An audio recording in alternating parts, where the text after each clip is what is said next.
The word placemaking, it's a semi-new word, and it probably sounds dumb to us, but what does it mean? Yes, and I would say to you, let's split it in two. Yep. So place and making. So Yep. making a place, if you want to switch it around. So it's thinking about a location that creates and brings together a connectivity and a community of Yeah. individuals. And once they're together, is making that place come alive and making it palatable and interesting for people to come into the office or come there as a place to collaborate. Yeah. Right? Are there any unique things you've seen buildings do? Or I saw a lot of that in WA in these large conglomerates. Is what can we provide that our buddy down the road's not providing? Yeah. And so sleeping pods was one. They had swimming pools.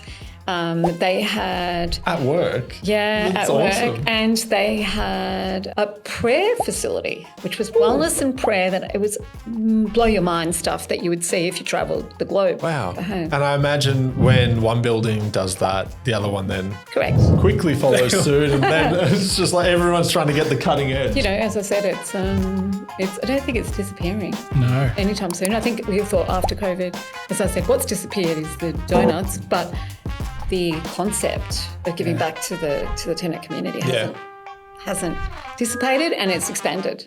Welcome to the Let's Talk Facilities podcast, the podcast where we talk about the insights, innovation and impact of the FM industry. My name's Ben. And my name's Aaron, and today on the podcast we have Lisa Mhaya, who's the head of workplace and a partner at Knight Frank. And what do we talk about on this episode, Ben? Placemaking, which is Making a place. I found out. It's really simple. And what were the types of things that We talked about how it's all about trying to bring people into the building and making places that people want to come to and building that community. And so they've got some really great ideas for what they're doing around the country in placemaking. So it's a really great episode. Looking for the buyout then? Just be open to change. Just so good you spent I actually had to learn to do it because My brother had mushrooms growing in his car. fantastic spreadsheet is like gold. Water starts pouring on me. It's such a rewarding career. Drag them down. We love you all of our customers. Lisa, welcome to the podcast. Thank you, Aaron. It's good to be here. Thank you so much for coming in. The word placemaking, it's a semi-new word, and it probably sounds dumb to us, but what does it mean? Yes, and I would say to you, let's split it in two. Yep. So place and making. So Yep. making a place, if you want to switch it around. So it's thinking about a location that creates and brings together a connectivity and a community of Yeah. individuals. And once they're together, is making that place come alive and making it palatable and interesting for people to come into the office or come there as a place to collaborate. And Is it a relatively new thing, or has it always been there? It's just now we've got a name for it. we haven't had Yeah. a term for it? I think it's the latter. I mean, I think it's always been there, but certainly we always have a desire, as you know, for some reason to put a name to things. Yes. And so I think that's just evolved. But I think the first time I started to hear it was really around that post-COVID period that I started to hear that language. And at that time, I think it was probably BHP when I was working with them that they started to use placemaking experience specialists. It was actually roles were created. Yeah. And then they became customer experience specialists or placemaking. So they started to just have a play on that language. So they just another post-COVID. Yeah. no, you go. No, I've already asked two questions. You go. So what does that actually look like, on the ground? Are they, is it essentially like an office manager? Like what actually is that? So the roles we have at Knight Frank are called customer experience specialists. And their job is to get under the hood with the tenants. And we do that in a few ways. We engage with them and ask them, what drives them. We understand what days they're in the workplace. And then what sort of community connections they would like to see when they're in the office. And those generally, put that to the side, we also engage with the owner as well. So the owner is really important because the owner has a strategy around tenant retention as being really important, right? So it's really hard to engage the right tenants and make sure they're because there. you don't want to lose tenants. Don't want to lose tenants in this environment. Yeah. And I was just saying to Aaron, it's, vacancy is still relatively high. So getting good tenants and keeping them is really important. So you've got your owner who's saying, I want to make sure that the tenants are happy and they want to stay. Yeah. And then you've got your employees of those tenancies that what makes it interesting for them to come into the workplace 3 or 5 days a week, depending on what the arrangement is. So we engage with them, we listen to them, both those stakeholders, and then we develop out concepts throughout the year. They're generally monthly engagement concepts, but they could be more frequently. Okay. There's often a tenant engagement platform in play as well. So there's a vehicle for communicating, a medium for that connection. It's available on their iPhone, so you can push out, a competition or a promo or a giveaway, just things that keep that interest. Yeah. And then once a month you do your more structured events. Yeah. And post-COVID, they were, your donuts and your cronuts and food and sugary, carb treats to get people back into the office. And now that has evolved over time to being very much health and wellness focused. Yeah, a little bit more meaningful and less gimmicky. Yeah. We are now needing to really consider, it's not going to work to give someone a donut. It's not going to make a difference. But how do we engage? I can get my own donuts. You can get your own donuts, correct. So how do we do that? And more recently, we've seen a real interest into educational events. So it's a bit more of a commitment for an employee over a lunch break. It might be 30 minutes to 45 minutes, but we might run a workshop on how to make rice paper rolls.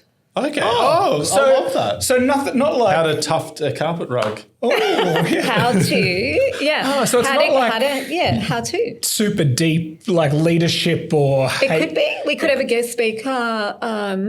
We had Kiki Kay, who was a stationery provider. Yeah. She had a really interesting background. Wait, is Kiki a real person? Actually a person? Yes. She sold the business now, but she's a real person. Oh, I had no idea. I just thought it was a cool name. I love that. So she sold the business and she had a really interesting business journey. So she came in as a guest speaker. And then at Christmas time, we did, things that people made, Christmas wreaths. Yeah. And then it could be more educational. It could be relating to AI.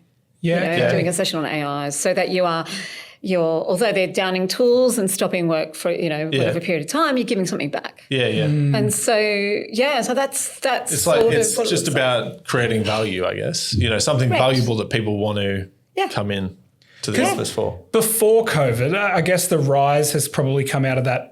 Before COVID, everyone sort of just expected you had to go to the office. It's like, you go to the office because that's what you paid to do. But then COVID happened and everyone learnt, I can do my job from home in my pajamas. And so that struggle of getting people, was it hard to convince people? Has it been hard to convince people to come back? Yeah, look, there's definitely part of that initial engagement is to understand where the occupancy is sitting at and what days of the week you're getting that peak occupancy, and probably no surprise, the middle of the week generally. Yeah, Tuesday, Wednesday, Thursdays. Tuesday, Wednesday, Thursday generally. Long weekends. Not always, unless you've got some sort of workforce planner and they're structuring the week and they say X-employee must come in on, these days. But generally, you're needing to understand the building occupancy before you design those placemaking events. But look, occupancy fluctuates from the different business sectors, I find. So we do a bit of work on understanding the different business sectors, so tech and finance, and we do with the legal fraternity and some of these assets. So they all have very different work patterns and styles of work. So some are still in 5 days a week. And then there's others that have got the flexibility to do that. But we also overlaid that with looking at the different demographics that are in these assets. So you've got your boomers at one end and Gen Xers and Gen Y, they all want different things. Some really like coming in and collaborating and being social, especially on a Friday or a Thursday. I love it. I couldn't handle working from home. Correct. So you have to know that within the asset or the building where that demographic sits. And again, that helps shape your engagement model and the type of events you do and the days you do them as well. So because some of those individuals are not as engaged in placemaking events, Yes. kind of walk past it, and if there's something free, in a bin, maybe they'll take it, but they're probably not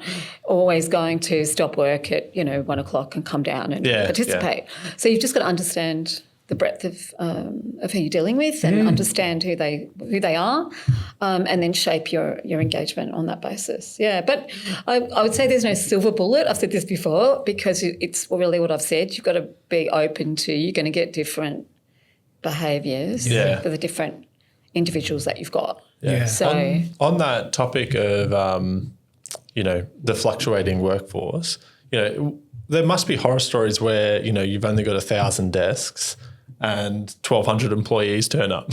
Yeah. How do you plan for that? Oh, you think it's the opposite? You think that more people want to come into the office? I'm... or the other way around. No, I reckon there could be situations where more people turn happen, up. right? Both could happen. Look, we're very fortunate that most of the workplace designs now have a lot of different style work settings. Okay. Right, so that, yes, you've got your traditional rows and rows of what we call traditional desks that have a monitor and a chair and some, adjustability, sit to stand, whatever it is. Yeah. But you've also, most of the workplace designs now have other settings that can be used by people. So that can act as an overflow for... Correct. Yeah. Correct. It still requires individuals to be a little bit, thinking ahead about their day before they come in. So I really need to take that long-term desk and hang my jacket on the back of it when I'm going to be out seeing clients from 2 till 4, and in the morning I just need somewhere to read some emails. Yeah. So a lot of that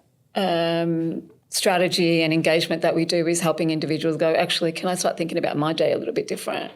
Because there used to be days where you just had a jacket on the back of the chair. Yes. And that was the only way you knew someone was there, and that would be there for hours, but there'd be nobody. Yeah. So it's just going, actually, do you need that desk? Or could someone that really needs to sit and power out some work today take that? It does require a flexible desk style thinking, which can be challenging. Again, different demographics. Some people like their Some people, that's my their desk. photo. And, Correct. Correct. I've got my photo on my desk. So I think we used to call those people anchors. Yes, I love it. We weigh the ship down. You have a lot of anchors. So yes, you've got to allow for... I'm sure placemakers love those anchors. So a lot of your job would really be about change management and helping people, that whole who moved my cheese, sort of stuff. Like, Yes. because we don't like change as human beings, we don't like do change. And so again, I even think about, the industry that we're in. If you think of sort of your real estate employees compared to your facility managers, compared to your finance people, really different creatures, creatures of habit and different behaviours. And like you were saying, want to sit together, come in together, like to have their coffee together and their lunch together. Yeah. You see them walking around in they're working a pack. You do. So At lunch every- break, coffee break, they're in huddles and little packs walking around the with their RMs. Yeah, so stuck in the dishwasher and helping out in the, working collaboratively with your teammates.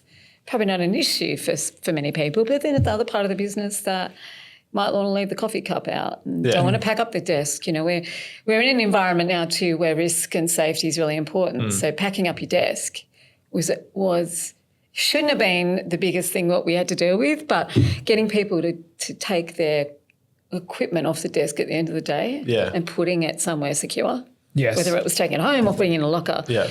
That change process took months. I can imagine, yeah. Because behaviourally, people used to just get up where we were all 5 days a week. We all had our own desk. Yeah. So your laptop, they plugged in, Yeah. push your chair in. And go home. I remember walking around buildings, back when I was on the tools cleaning. You'd see everything out, like laptops, everything. out. And now you walk around and it's clean, like there's nothing. Yeah. And it's almost like no one's working there, but then you go there during the day and it's full. Correct. So that whole transformation, when I was at NAB, they invested a lot of money in change managers to help people through that transition from fixed to flexible working. Yeah. So it included, you no longer have your own desk. And that was, you only have a locker now. And so that for someone who was passionate about a window seat and their tissue box and their cereal and their shoes under the desk, that was incredibly challenging. I can imagine. Yeah. And took a lot of, meetings and discussions around, we used to call it the what's in it for me, Yeah. because they'd have to say what's the value in, like, what's this all about? Yeah. What am I getting from this? Yeah. Because I can't see how I'm benefiting. So a lot of time was spent in developing out what were the benefits of going And through. what were the benefits? Well, from the bank, probably cost optimization, right? Yes. For real estate footprint shrinking. That's true. But individuals, we had to give them access to other things.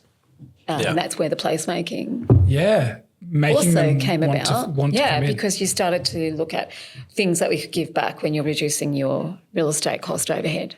Yeah. It's giving a little bit more money for other things. Yeah. And so the placemaking came in probably around those times as well. So people could see, okay, I'm not getting that, but I'm getting Yeah. There's a trade-off. something. Yeah. And then there was the flexibility of working, as you said, outside of the office, Yeah. which was a big trade-off. Yeah, which before was harder to justify. You really had to justify Correct. why you needed to work from home. Correct. Yeah. Yeah. So the flexibility to work outside of the office was really hard to disregard. Yeah. Because it was like mind-blowing when you think back. We didn't, before COVID, I didn't work from home. Ever? No. You were sick. Yeah. Like if you were called in sick or you were on leave or something, but I cannot remember a time saying, oh, you work from home. Yeah. And so then during the Well, it's coming weekend. into law as well. Yeah, well- Nowadays in Victoria. But I remember over the weekend, your weekend was filled with doing the washing and cleaning the house because you didn't have time to during the week. Now, one day a week, I can work from Is that home. what you do? And I can put a load of washing on while I'm working and quickly put it in the dryer. And it just means my weekend now is actually rest, which is great. I'm just dobbing myself in, right? I can't work from home. I always go to the I think office. we all do it, but there are people I work with today that don't like working from home. They're generally, I don't want to be picking different groups here, but I would say there are people that do the washing and do a lot of the house chores. Yeah. Enjoy the flexibility of working from home. People that don't Don't do house chores. Hey, what are you saying? I do house chores. You have are happy to get out. I'm very happy to get out of the house. I got 3 little kids at home, so I can't. No work happens at home. I just cannot do it. So I think you might see that there was a difference there. But there are some individuals that like to get their bag and get out. Yes. And go work somewhere else for 5 days a week. Yeah. You mentioned before that lots of the vacancy is a problem at the moment. There's lots of vacant office spaces, and then owners are getting more involved in this placemaking position. Is it a competitive landscape? Are they trying to compete and one-up each other in this The space? trip upgrade. Yeah, well, that's Yeah, and as far as amenity goes and attracting tenants, your amenity and your placemaking and your tenant engagement is a really core element, as is sustainability. All of these elements are now on that checklist if you're about to rent something, going, does it have that? Does it have that? Yeah. So that wellness and the end of trip has never been more important. Again, it's seen as something, sort of the icing on top of the cake for the employees. But it makes the messaging from an employer moving to a new asset or moving somewhere a much easier one when you say these are all the benefits you're going to have access to at this new location. Yeah. And so, yes, there's competitive nature, Yeah. especially in the large premium assets, Yeah. right? Because there's so many choices for someone that's got the money to invest, to go and be in whatever building in Melbourne, a premium asset. Yeah. Yeah. So what those decisions might look like. I mean, obviously the place bit, so location, Yep. is never going to disappear. No. Yeah. Right? So you either want to be at the top end of Collins Street or the Docklands end of, so there are nuances associated with location. Yeah. But certainly Martin after Place in Sydney. Yeah. that, correct. Yes. Correct. So there's still that, is in the forefront of people's minds. It's got to be in the location they want. It's got to have the amenity they want, car parking. And then there's the access to, I think, outside of the building is then you start looking at the community piece. Yeah. So what around that asset is available. It could be public transport related. It could be So retail. Docklands is off the list. Yeah, so I think, well, that's where I used to be when I was back in the NAB. But, Two of the major banks, man. but to get an employee back in the office, if you pick a location potentially down on the water where it's hard to get to, okay, that might be limiting. Nice lunch break walks though. Beautiful views, right? So for some people it might be, but then there's others that say, I want to be in the hub of the city. Yeah. I want to go out for a drink on Thursday night for a cocktail and want to do some retail shopping. And I also want access to other amenities around me. So it's within that building. It's obviously the place, the location, but then it's also what's around now is also something. And that falls into that placemaking my team do as well. It's not just going what the building offers. It's what discounts we can get or what retail, discounts or relationships or partnerships. We've done some stuff with Mecca. We've done, different large brands. Really? Are really keen as well. Yeah. Quite rightly, sitting on access to a lot of people that's that true. we can provide. Yeah. So it's a two-way street, but certainly we're able to partner with restaurants and, get discounts. That's awesome. It's like the old entertainment book. Yeah. Do you remember the entertainment book? Rip out your little coupon. Now it's in the phone, the app of the building. It, but now it's on your app. Yeah. Which is your building app. Yeah. So you can go, get access to the discount this month. Yeah, I've got some friends who work in buildings in the city who talk about the different perks of their buildings, and it's always funny to listen to them. Yeah. Wow. I just So never competitive, thought I think, was the question, and you can see now why it is.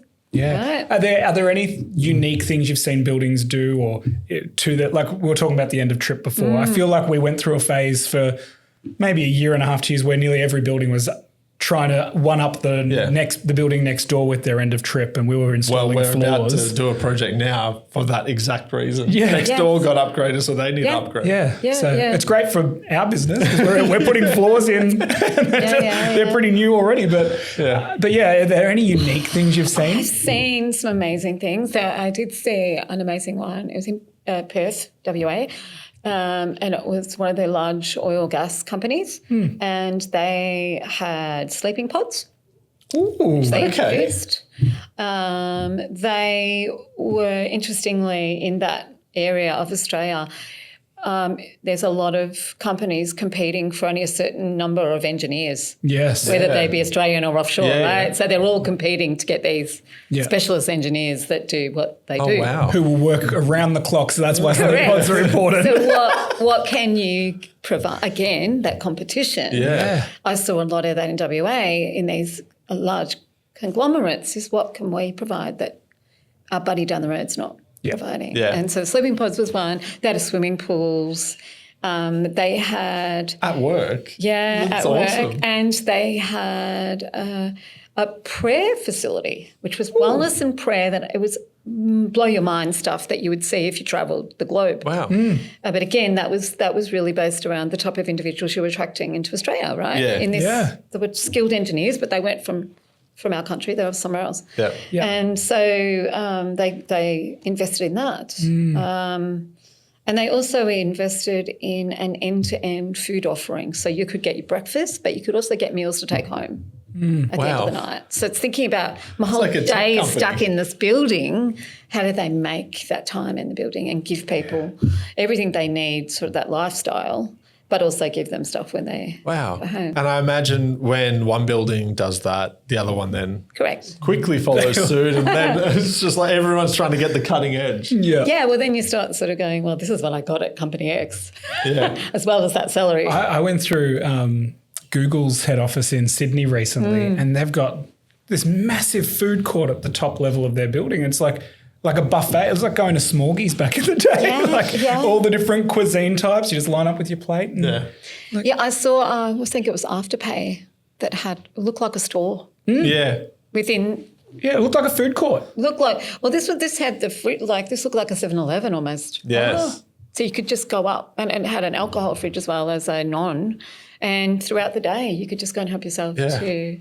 I've seen a couple of workplaces that have got mini 7-Elevens activations inside their workplace, do their pay for lunchrooms. it, though. You do have to Yeah, pay for yeah. it, but it's self-checkout. Yeah. But like 7-Eleven are on the placemaking bandwagon, obviously, right? Yeah, Like, look, it's as I said, it's I don't think it's disappearing. No. Anytime soon. I think we thought after COVID, as I said, what's disappeared is the donuts, but the concept of giving back to the tenant community hasn't dissipated, and it's expanded. Well, and I think COVID taught us all that lesson of how important community was, didn't it? And if you're a building or a workplace that can foster healthy community, that's really during the COVID piece, I worked for a tech company that did community really well. In fact, most of my really good friendship circle today are from my time at this one company, and they just did it well. They did little events here and there throughout the day or after work, little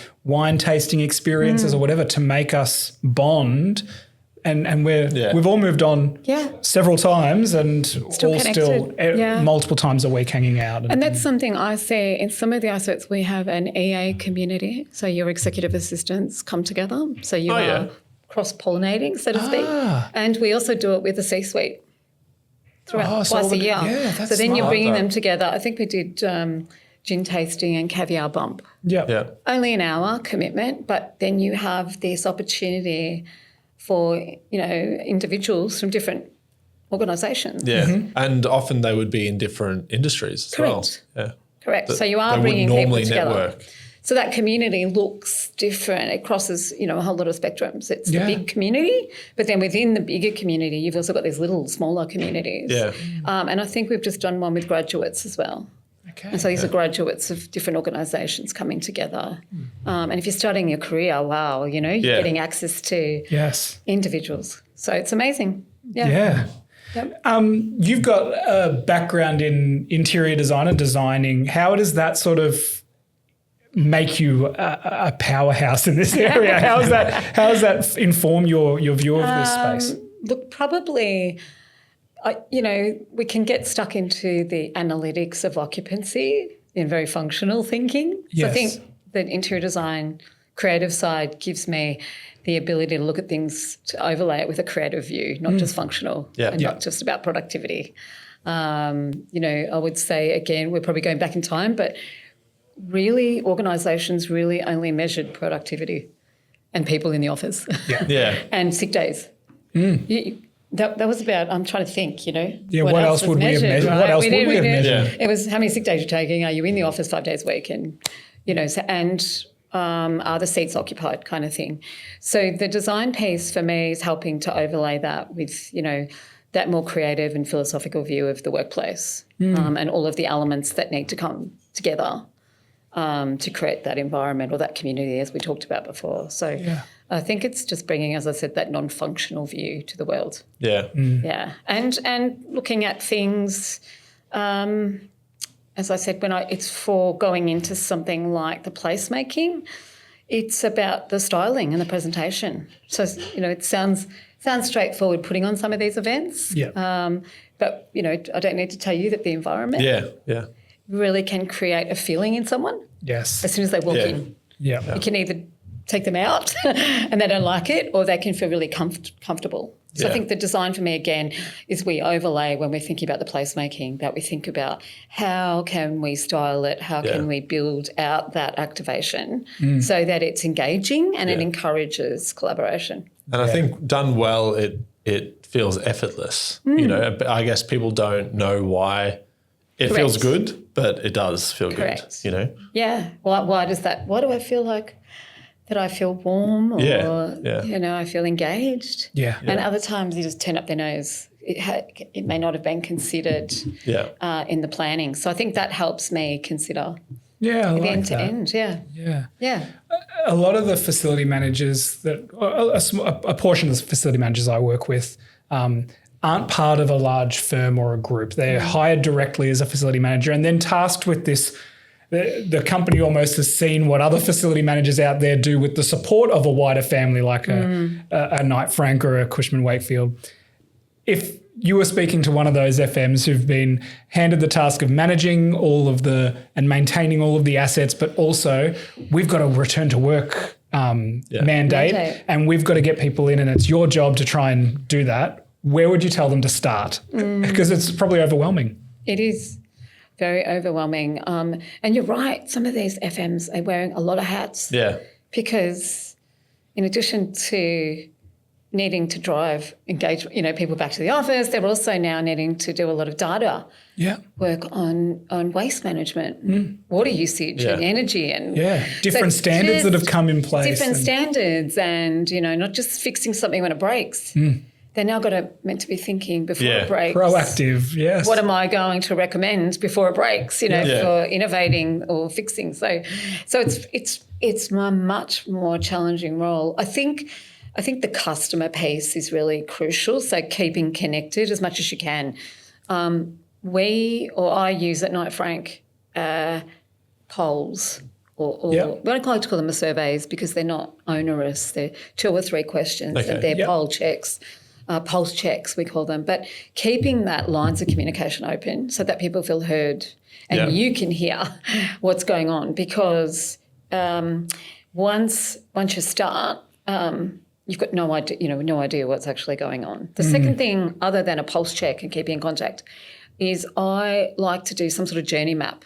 So it's that walkthrough of an asset or a building or a space, whatever you're responsible for, and walking through it as if you were I like that. someone that's opening your door for the first time and it creaks or it gets stuck.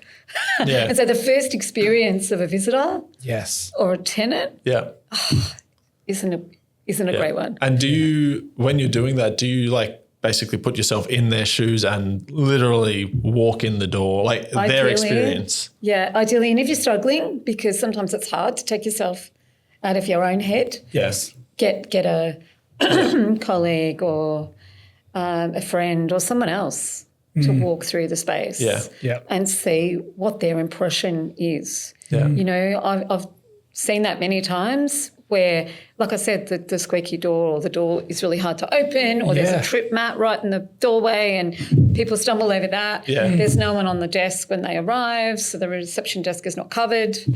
There's no welcome environment for people to be seated. Yes. And for a tenant, it might go right through walking through the end of trip facilities. What's it like?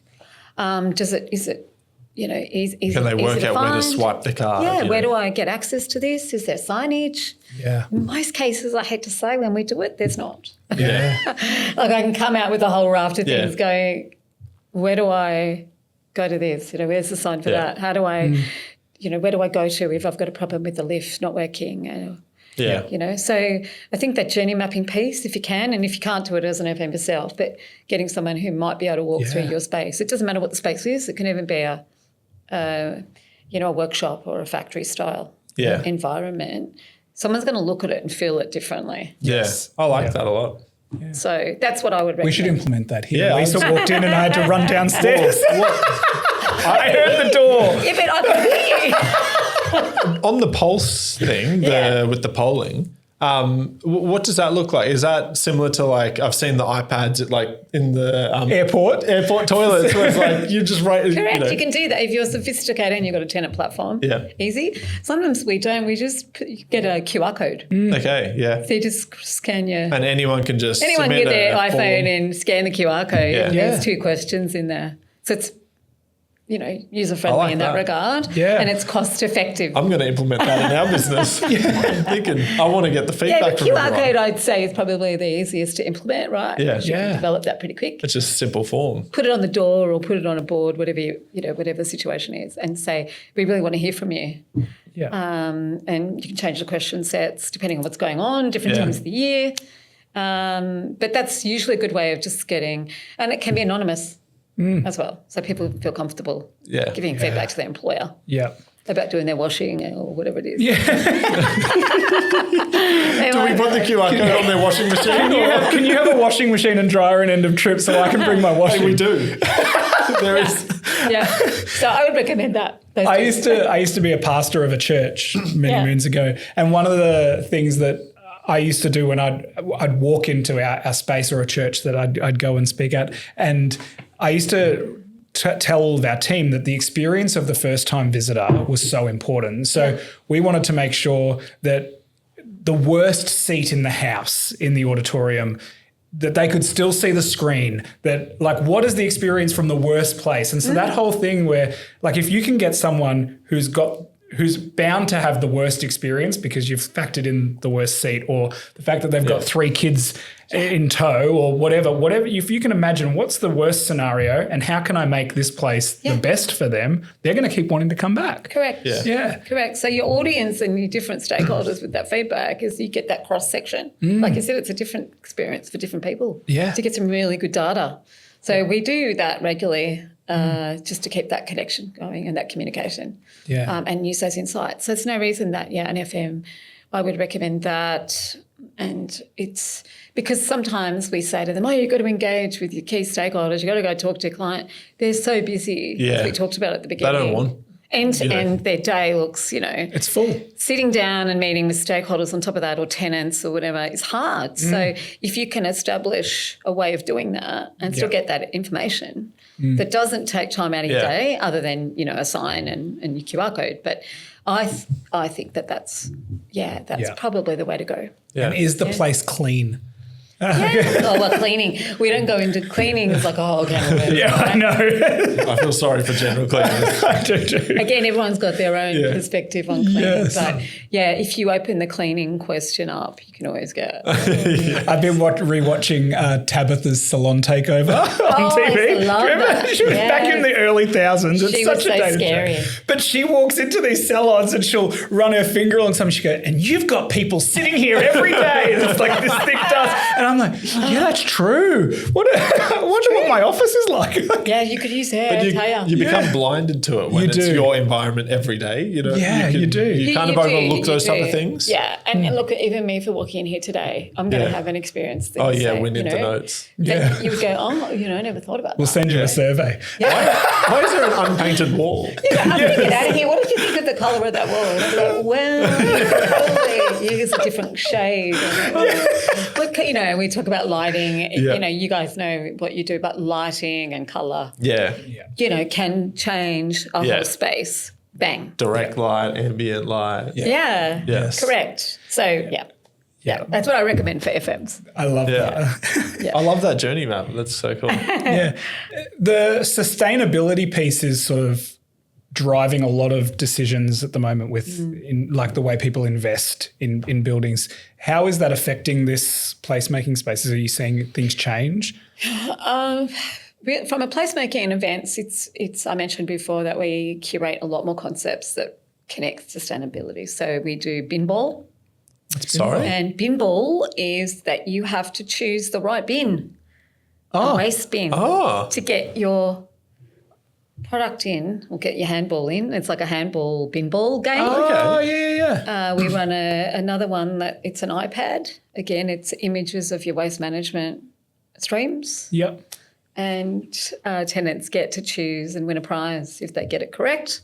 And we ask them to do different products into those waste management. So it's educational. It fits into the sustainability agenda around waste. Yep. And it's fun. Yeah. So from an events perspective, we're always thinking about ways to connect the sustainability journey with the event space. Yeah.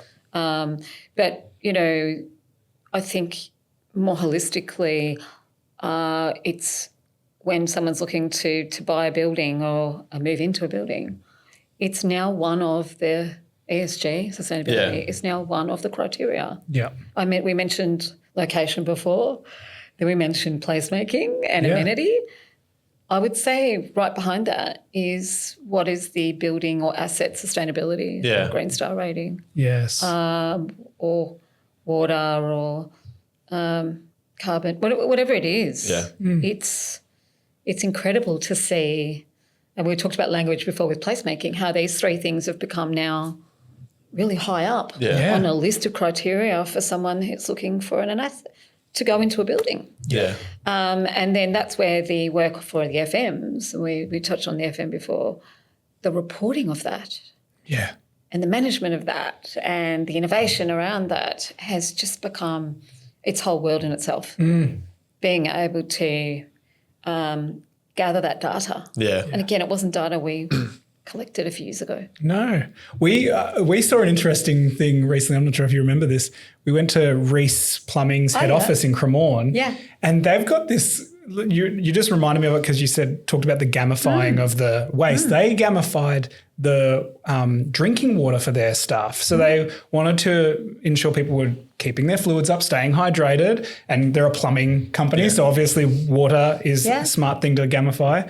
And so they gamified their water dispensers.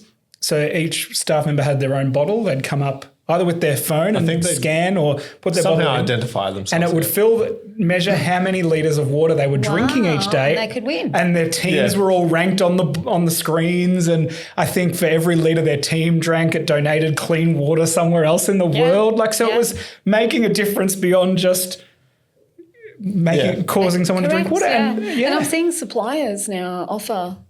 There was a company who came across the other day, Refilled, and they sound similar to that, but they're putting flavour shots into the water. So you're putting your bottle under the water stream. Yes. But then you're picking a flavour that you want. Flavour, but it's not a, obviously cod is cordial. Yeah. No. It's healthy. It's high end, zero sugar, It's zero sugar, calories. but it's flavour, or it's an energy, whatever it is. But they're doing that within next to the water outlet. That's cool. I like that. So I've come across some different things that I've seen. I've seen people in the green space doing that sort of hydroponics. So where there's a blank wall. It's there now, whether it's in the kitchen or whatever, they're now growing in Marijuana. But no, all jokes aside, it's going to be usually a herb. Yes. Chives. So it's a herb garden. Yeah, that's and cool. you either use it in your tea break area, or they're for people to cut and Take home. I'm cooking this tonight. Yeah, but it looks, like it's a sustainable solution, and it also makes the space It's interesting. look interesting, right? And you're supporting the environment, and you're bringing some oxygen levels and so on, that sort of good stuff. In. So I'm seeing a lot of creativity in the market, and I can't see that's going to disappear.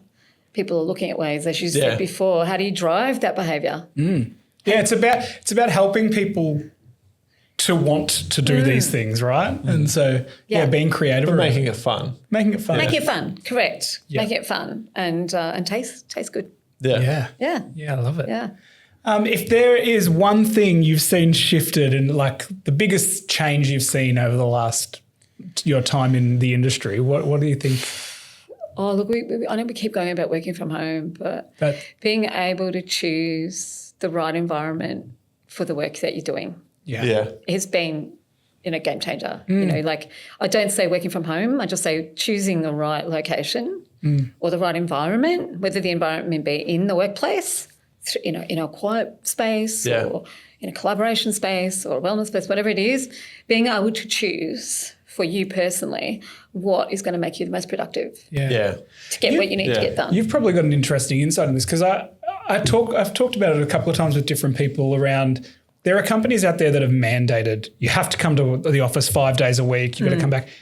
Has that been effective? I know it'll be effective because it's mandated them, but has it seen people leaving their workforce to go and choose something that's more flexible?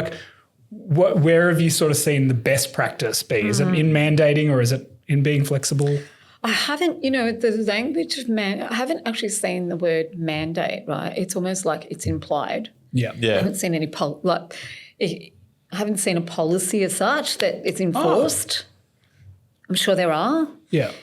And could be because the space I work in is got such diversity. A facility manager really can't work from home. Yeah. So No, we've they already can't. got a mandate, I guess. Yes. In a way. So maybe we're not as descriptive as what we could, because there are property managers, asset managers, facility managers, cleaners. Yeah. In my workplace, half of our business that They can't work can't. from home. Yeah. right. So and then you've got other parts of the business. I've seen the opposite. I've seen us offshore some roles, and I've also seen some of our finance people in 1 or 2 days a week. Yeah. Again, it's not actually mandated, but they feel most productive doing the work they do, which is pretty much on spreadsheets and financially. Yeah. Without being distracted. And they can be their most productive without being distracted to work outside of the office. So, it depends probably on the industry sector. When I was back working with NAB 10 years ago, they were already transitioning to flexible working back then. Interesting. So the journey to where we are today, I've seen happening for a fairly long COVID time. just Fast sped it up, COVID sped it up, I think, and the technology and the teams and all those other things. We had to became the learn norm. quickly, didn't we? Yeah, and the idea of meeting virtually became the normal. But as far as organisations being on that journey, NAB, Commonwealth Bank, all of the big finance companies, and we're already looking at more flexibility or change in the way people were working many years ago. It's just been, as you said, accelerated through COVID. But, for me it's choice. Giving people the choice has been the biggest change that I've seen, and it being accepted, like it not being ridiculed or, not people feeling bad about staying home. Yeah, whereas if someone did it when we were back on 5 days a week and someone was 3 days a week, part-time, and it'd be like... You had to justify, It was a justification almost. So for me, that's been the biggest shift. Yeah. Yeah, that people don't feel that. just accepted. The other week I was in Sydney and had a meeting with this team in a building that we work in, and they turned on the Teams call up on the TV, and everyone who joined were in the building with us. There were 3 of us at the table, and then everyone else, and everyone's like, we're all in the office. So then they all ran up to the meeting room. I've seen some of that as well. It's so bizarre that you just naturally do it. You just join the call because most people are going to just join the call. But they were all in the office, so we just ended the call and they all ran up. Yeah. But you're right. And then you go, we're all together. We're all here. It's just because you don't expect it now. Whereas before it'd be the opposite. Where's so-and-so? Why aren't they here? It's an important meeting. Yeah. You mentioned before your space is very diverse, and you've got a lot of diversity to consider. With placemaking and also setting up buildings and offices, how have you seen diversity and inclusion sort of best practice? Because I know that we're a multicultural country. And we're only becoming more and more multicultural and more diverse in the workspace. How have you seen that outworked in placemaking and setting up spaces that people feel included? Yeah, a lot in placemaking. So stick on the events for a start. So again, when we think about an annual plan to engage, I mentioned that we understand the demographic, but we also want to make sure that culturally we are reflecting and representing that. We're not diversity. just celebrating Easter and Christmas. Correct. And sometimes we don't, we can't even call it that, no. Correct. Yeah. We say festive season. Yeah. No, just to keep it non-religious. Yeah. But it's been amazing because we're now celebrating Diwali, which we didn't celebrate that before. So we've got the most amazing food and colour. It's so beautiful, Yeah, now obviously NAIDOC Week, a whole week is really important to us. Pride is really important. We just did a great Pride event recently, and we had drag queens. Love them. In the workplace. Which middle ones? of the day. I'll get you there, Daniel. And that was in Sydney. That was a Sydney office. Yep. And it was fabulous. The colour, the engagement was crazy. Again, not something you would have seen in a commercial office 10 years ago. Yeah. It couldn't happen. So very much, I could rattle them all off, but there's so many seasonal things. And then there's more of the health and wellness, so Are You OK Day, and thinking about mental health. And thinking about a lot of things that we do is around driving that connection with people. So it's not just around cultural, it's also the diversity, the equity inclusion piece as well. But it's huge in that space. And I think I'm lucky enough to work in an organisation at Knight Frank where DE&I policy runs through everything that we do. Yeah. We have our Indigenous rep. We have a DE&I community. People are celebrated for that diversity. And so I had that at the last couple of organisations I work for. So very blessed. And all of the landlords that I'm lucky enough to work with as well are very supportive. It's in their strategy to invest in that. So I feel very fortunate to be in that. And I'm sure that's not the case everywhere. Yeah. But in the clients that I work with, it's very much in their organisational policies and vision that's That everyone feels safe going to work, that everyone feels like they're safe. celebrated and welcomed and appreciated. Even back in the day, I think we used to do online compliance training. I think you've all done some sort of compliance training if you worked in any company. Yes. Now I think there's at least 4 to 6 elements of training, which is DE&I focused, about making people feel safe. It's about sexual harassment. It's about how to... Microaggressions. Correct. I failed the microaggression test so many times in my last workplace because I'm just like, I wasn't even allowed to say to someone, I really like that top. That's the one I kept failing, that question. And as a gay man, I really like people's tops, all right? But you're right. But it's just even pausing to think: Is this okay to say? It's just having that embedded in your culture now, or in our I've learned training, now. To even think about No it. compliments. Yeah, Oh, sorry. Yeah. that's right. So just even having that in your culture, I think is amazing. So I'm very, very fortunate, and I see it trickling through in everyday engagement. Yeah, absolutely. I think that placemaking is the job that I'd want to be in. If I wasn't doing what I'm doing now, I could see you doing. the more I've chatted, I'm like, oh, this is interesting. It's also a little bit of an events coordinators type of. Look, totally. Most of the people I engage have got an events background. Yeah. At different degrees. But certainly they need to develop out an event schedule. There's a run sheet that covers sort of from 8 a.m. in the morning until the close of the event. Yeah. So everything's timed.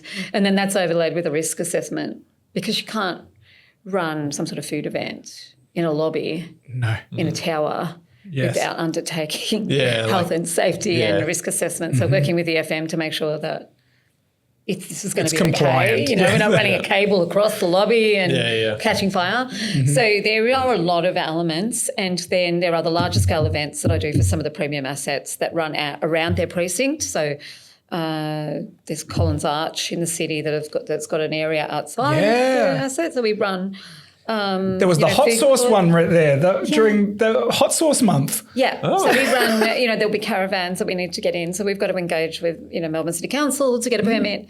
Then we've got to engage with Parks and Gardens to get the bollards dropped, to get the caravan in. Yeah. Then we've got to engage with someone else for the electricity. And so organising one event and making sure that it all Quite complicated. happens. It can be quite complicated and obviously has a lot of elements to it. So yes, you do, but I think you'd be fine. I reckon we can still get This was actually a job interview. We always say like the things we enjoy doing the podcast, like setting this up and hosting You these could do the conversations. design. You could come in and look at spaces. But doing like expos, Ben and I have loved going to expos for Premrest and setting up the booth, designing what the booth's going to look like. What's our activity going to be? Yeah. There you go. We always say it. If we weren't doing this, we'd be doing events, and I think my new one is placemaking. Well, there you go. I think you just walk right into it. Yeah. But you obviously want one of the premium assets. Oh yeah, you have to. I'll come and speak to you. You need. You don't really want. I just want Lisa to knock on my door and headhunt me. That's. I did actually get the other day about doing an event on industrial out in a new precinct. In this area. Okay. I've got that. I'll give it just later. But it's going to have a lot of large brands. Oh, wow. Like it'll be there like it's a precinct of different companies, and they'll use it for their logistics. I think it attaches close to a train line. Yep. All that sort of cold storage and all this sort of stuff. So they asked about events. For industrial sites and warehouses. And so we've been doing a lot of brainstorming. Well, that could be different because the demographic of workers your there blue would be collar. different. So, a lot again around health and wellness because, men's health is, men are just poor at it, right? So bringing stuff to them, doing heart health checks on site, doing screen checks on site. Yep. All those things can be brought to them. So hopefully that streamlines it. Come and do a health check and we'll give you a free donut. Well, we went sausage. We went slightly different. We went with food that was a little bit more heartier than like the donut. barbecue sort of smoke pit sort of thing. And I used my brothers that are blue collar workers to test it out on them. Oh, okay. I was screwing up their faces in some of my ideas. Yeah. But when I got to, they didn't love the heart health checks and any checks Yeah. But that's typical. Yeah, but you get a free donut at the end. The free food they loved. No, they asked for beer. They said anything that was like a 4 and 20, 4 and 20 pie and maybe a slab. Yep. I love that so much. It's like the simple. opposite of Correct. what the health and wellness should be Correct. doing. But then they talked about demographic, right? Yeah. Got to know your audience. Yeah, that's it. So we've been brainstorming some of the things, and there's some amazing companies doing mental health truck that goes out and look whether you might get 1 or 2 people out of 20 that use it. But at the end of the day, you made it available. Still making it available, and you're investing back in your employees. Yeah. And some of those things don't cost anything. It's the giveaway that goes with that that costs. But getting that truck out and getting the mental health awareness and some of those other things you can do really cost effective. Yeah. So we're looking at, how do we do it for an industrial style Yeah. I love it. warehouse? So, you might be able to give us some pointers. Oh, maybe. Thank you so much. I've loved this episode. It's been so interesting. Thank you so much for coming in. It's been fun. It was good to chat. We could probably chat for hours. Yeah. Good. Yes. Thank It's been you. great.